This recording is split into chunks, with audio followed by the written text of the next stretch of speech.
Halo sahabat guru. Salam kenal dari saya, Pak Indra. Pada video kali ini kita akan mempelajari cara membuat percobaan sederhana tentang sifat-sifat cahaya. Sahabat bisa mencobanya di rumah. Karena alat dan bahan yang digunakan sangat mudah ditemukan di sekitar kita. Sifat yang pertama. Cahaya merambat lurus. Ketika merambat, cahaya tidak memerlukan medium perantara. Karena itu, cahaya matahari bisa sampai ke bumi meskipun melewati ruang vakum di luar angkasa. Cahaya yang merambat lurus dapat kamu lihat pada cahaya matahari melalui celah ventilasi, sorot lampu mobil atau sepeda motor, lampu senter dan lampu lainnya. Untuk melakukan percobaan cahaya merambat lurus kita harus menyiapkan alat dan bahan sebagai berikut. Yang pertama, 2 kertas kardus bekas yang disusun sejajar dengan posisi lubang pada satu garis lurus. Yang kedua, lampu senter. Yang ketiga, kertas kosong sebagai tempat hasil pengamatan cahaya. Langkah-langkah percobaannya adalah: pertama, hidupkan lampu senter dan arahkan lampu senter ke arah lubang pertama pada kertas kardus. Kedua, letakkan kertas kosong di belakang kertas kardus yang kedua. Ketiga, amati cahaya yang ada di kertas kosong tersebut. Apakah sahabat bisa melihat cahaya senter di kertas kosong? Percobaan ini membuktikan bahwa cahaya merambat lurus dari lubang pertama dan menuju lubang kedua pada kertas kardus tersebut. Cahaya senter tadi tidak mengalami perubahan arah. Sifat yang kedua, cahaya dapat menembus benda bening. Sahabat coba lihat jendela di rumahmu. Jendela biasanya dibuat dari kaca yang bening agar cahaya matahari dapat tembus dan menerangi ruangan. Atau pernahkah sahabat melihat dasar sungai karena airnya jernih? Air yang jernih dapat ditembus cahaya sehingga batuan, tanaman, dan ikan-ikan di sungai dapat terlihat. Untuk melakukan percobaan cahaya dapat menembus benda bening, kita menyiapkan alat dan bahan sebagai berikut. Yang pertama, gelas bening dan gelas berwarna merah atau tidak bening. Yang kedua, lampu senter. Yang ketiga, kertas kosong sebagai tempat hasil pengamatan cahaya. Langkah-langkah percobaannya adalah: pertama, hidupkan lampu senter dan arahkan cahayanya ke gelas bening. Kedua, amati cahaya pada kertas kosong. Untuk gelas yang berwarna merah atau tidak bening, ulangilah langkah-langkah percobaan tadi. Apakah sahabat bisa melihat cahaya senter pada gelas bening dan gelas berwarna merah?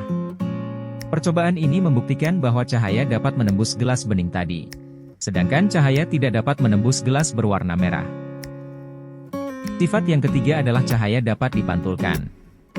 Cahaya yang mengenai permukaan benda akan dipantulkan. Cahaya yang mengenai permukaan yang rata dan licin seperti cermin akan dipantulkan searah atau disebut dengan pemantulan teratur. Jika cahaya mengenai permukaan yang tidak rata akan dipantulkan ke segala arah atau disebut dengan pemantulan baut.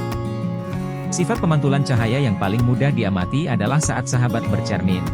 Bayangan dirimu pada cermin terbentuk karena pemantulan cahaya. Untuk melakukan percobaan cahaya dapat dipantulkan, kita menyediakan alat dan bahan sebagai berikut. Yang pertama, cermin datar. Yang kedua, lampu senter. Yang ketiga, kertas kosong sebagai tempat hasil pengamatan cahaya. Langkah-langkah percobaannya adalah: pertama, hidupkan lampu senter dan arahkan cahayanya menuju cermin datar. Kedua, atur posisi kertas kosong sehingga hasil pemantulan pada lampu senter di cermin tepat berada pada kertas kosong. Percobaan ini membuktikan bahwa cahaya senter tadi dipantulkan oleh cermin dan hasil pemantulannya dapat kita lihat di kertas kosong. Sifat yang keempat adalah cahaya dapat dibiaskan atau dibelokkan jika melewati dua medium yang berbeda kerapatannya.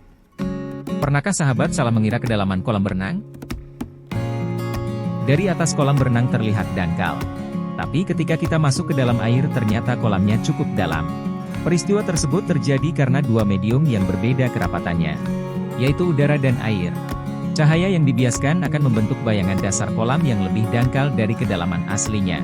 Untuk melakukan percobaan pembiasan cahaya, kita menyediakan alat dan bahan sebagai berikut. Yang pertama, gelas bening yang berisi air. Yang kedua, pulpen. Langkah-langkah percobaannya adalah: pertama, masukkan pulpen ke dalam gelas bening yang berisi air. Kedua, amati bentuk pulpen dari sisi samping gelas.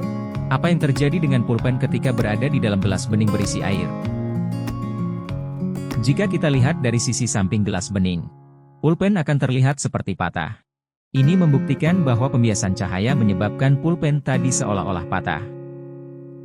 Sifat yang kelima adalah cahaya dapat membentuk bayangan pada benda. Pernahkah sahabat melihat bayangan diri sendiri ketika berada di cahaya matahari? Bayangan itu terbentuk karena cahaya matahari mengenai tubuh kita. Ketika cahaya mengenai suatu benda, maka cahaya yang terhalang benda akan membentuk bayangan. Untuk melakukan percobaan cahaya dapat membentuk bayangan, kita menyediakan alat dan bahan sebagai berikut. Yang pertama, pulpen. Yang kedua, lampu senter. Yang ketiga, kertas kosong. Langkah-langkah percobaannya adalah: pertama, atur posisi pulpen berada di antara lampu senter dan kertas kosong. Kedua, nyalakan senter dan arahkan cahayanya mengenai pulpen. Ketiga, amati bayangan pulpen yang berada pada kertas kosong. Apakah kamu dapat melihat bayangan pulpen? Bayangan pada pulpen terjadi karena cahaya senter terhalang oleh pulpen itu sendiri.